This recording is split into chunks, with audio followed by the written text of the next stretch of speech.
अस्सलाम वालेकुम नाज़रीन, मैं हूं इटली से वसीम रजा। पाकिस्तान कई बार वाज़ेह कर चुका है कि अफगानिस्तान में अमेरिका की शिकस्त का जिम्मेदार पाकिस्तान नहीं। अमेरिकी ज्वाइंट चीफ ऑफ स्टाफ के चेयरमैन जनरल मार्क ए मिली के इस एतराफ़ के बावजूद कि अफगानिस्तान में शिकस्त 20 साल के अमेरिकी गलत फैसलों और खराब मनसूबाबंदी का नतीजा है, इसके बावजूद पाकिस्तान पर मुसलसल इल्जामात की बौछार की जा रही है। लेकिन अब अमेरिकी सेनेटर क्रिस वॉन होलन ने अपनी हुकूमत पर तनकीद करते हुए कहा है कि अफगान जंग में नाकामी का मलबा पाकिस्तान पर न डाला जाए, इसकी जिम्मेदार अमेरिकी साबिक इंतजामिया है। अपनी ही इंतजामिया पर बरहमी का इजहार करते हुए क्रिस वॉन होलन ने कहा है कि पाकिस्तान पर उंगलियां ना उठाई जाएं। इन 20 सेनेटर्स को साबिक सदर ट्रंप पर तनकीद करनी चाहिए, जो पाकिस्तान और गनी हुकूमत से कैदी रवा करवा कर तालिबान को इक़्तिदार में लाए। उन्होंने कहा कि क्यों दोहा मुआहदे में अफगान फोर्सेस पर हमले रोकने की किसी को शामिल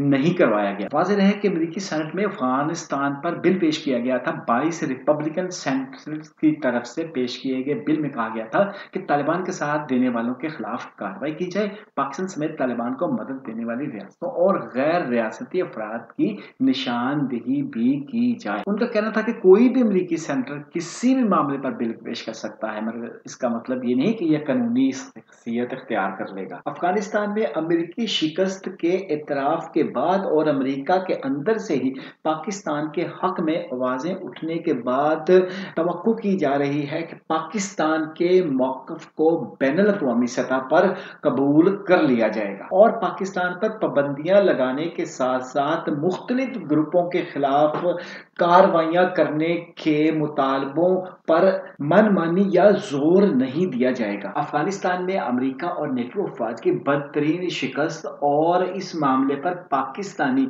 नुक्ता नज़र के हवाले से जो भी अपडेट्स होंगी उनसे हम आपको बाखबर रखेंगे। अब तक के लिए इतना ही। अपना ख्याल रखिएगा। अल्लाह हाफिज।